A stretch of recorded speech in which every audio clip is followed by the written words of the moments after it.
The other day I realized that so many people are holding their passports which have never been used in their entire lifetime. You took a passport, international travel passport, you never traveled using that passport, and it's been lying somewhere, maybe in your suitcase, maybe on your shelves, maybe anywhere, and it's never been used. So this is what I want to tell you about this passport. The Kenyan passport, for those people who come from Kenya, if you're watching from another country, this might not give you context. The Kenyan passport is very, very powerful in Africa, at least. And I usually say this: once you get your own travel passport, and I know it's a long journey for those people who have tried getting a passport. It's not an easy thing, eh? And for those people who usually report to me, some passports take even more than 6 months, especially for people who come from eastern parts of Kenya. It has been a challenge getting a passport. One thing, because there has been an influx of refugees and aliens. Let me use aliens from the neighboring country to Kenya, and that has necessitated the Kenyan government to take extra measures, extra precaution when issuing these kinds of passport to people who come from the borders. And mostly that end, it is a big challenge. And also people who come from two sides of Korea and near TZ, there's a challenge of people having nationalities, in illegal nationality, let me say, from the two countries. So this has made it a little bit difficult for people to get this passport. And justified enough, the government needs to do this, because one issue, one problem which the South African government had with the Kenyan government is that the borders, there was a lot of that thing happening, and it was untamed. So as much as most people can find it being quite a challenge or quite inconveniencing, it is a necessary step in terms of the Kenyan government. That is why the US government, the South African government, and the US and the Kenyan government have made an agreement whereby Kenyans can go to South Africa on a visit for a period not exceeding 90 days, which is good. You can go and visit South Africa. You can go and explore the area, make videos, and come back with them. You can post to your channel, and those are opportunities you can explore. You can also go to those countries, make friends, make connections, look for jobs, then come back and look for what we call a work visa. Opportunities, there are so many. You can also get married to someone from South Africa down south. And this is what I usually say.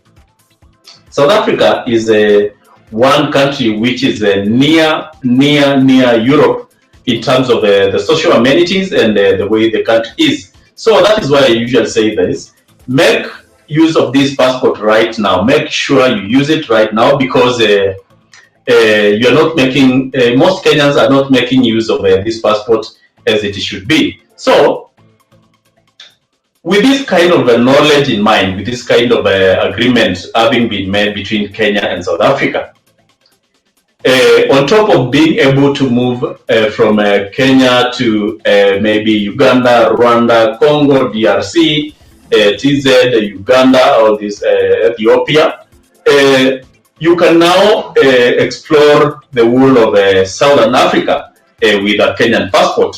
So this is why I usually say that this Kenyan passport now is becoming one of the strongest in East and Central Africa. So if you are aspiring now to go to other countries in Europe, Northern America, maybe the UK, maybe Northern Ireland, maybe Poland, maybe name them, all these countries, Germany, France, maybe you want to go there permanently or on a visit visa. And I know this is a very big challenge, because most people have been denied a visit visa. And this is probably one of the biggest reasons for denial, but nobody will tell you this at the embassy. When you go with a very virgin, very unused passport, it has never gone to, it has never been stamped in any of the borders of the world.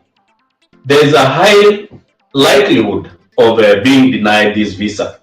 There is a very high likelihood of being denied this visa because the person on the other side of the counter, the embassy, will likely ask themselves, this person has never visited, for example, South Africa. This person has never visited, for example, Dubai. This person has never, for example, even visited Uganda and gotten their stamp, their visa, their passport stamp. Why would I give this person a visa to go and visit Canada, for example? That will raise serious questions, which then again, this person at the end of the counter may not tell you, but will have that question at the back of their mind. So I usually say this, go to these countries which are easy to visit.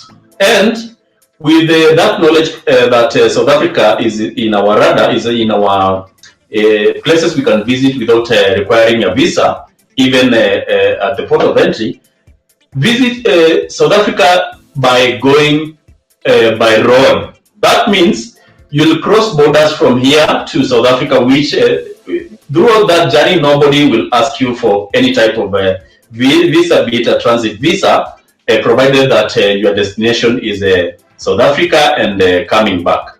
So while crossing these borders, obviously the border control people in those borders will stamp your visa. You will stamp your passport, and that will give you a permanent mark in your visa, in your passport, that you've been using, you've been visiting all these countries in your life.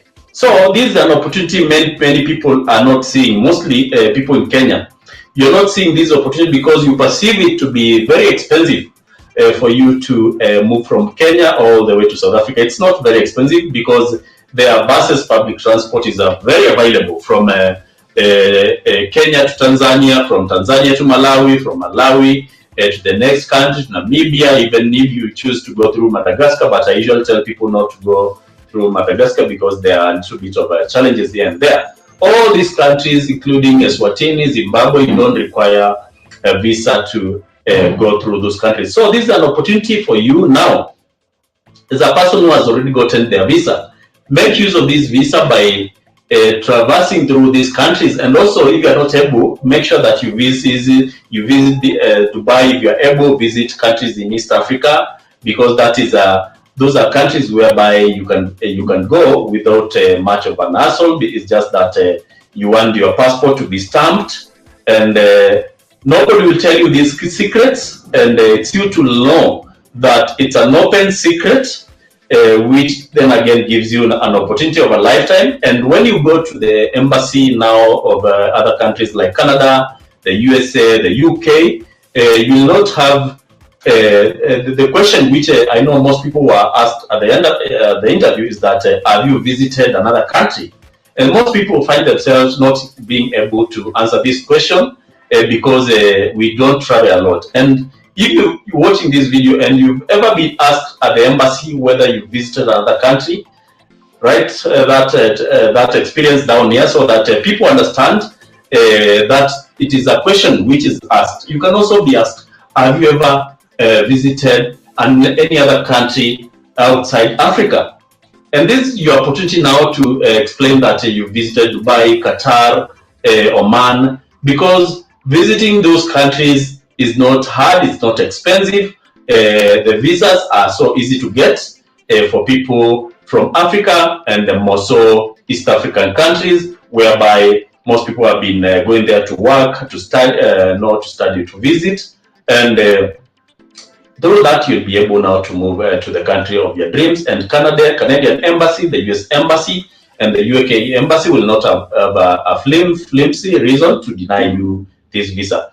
Also, make sure that you like this video if you are watching there. Make sure that you click the like button. If you are watching on replay, make sure that you subscribe. Make sure that you turn the notification bell on, so that whenever I post these videos about opportunities, you'll be notified. Thank you very much, and have a good day.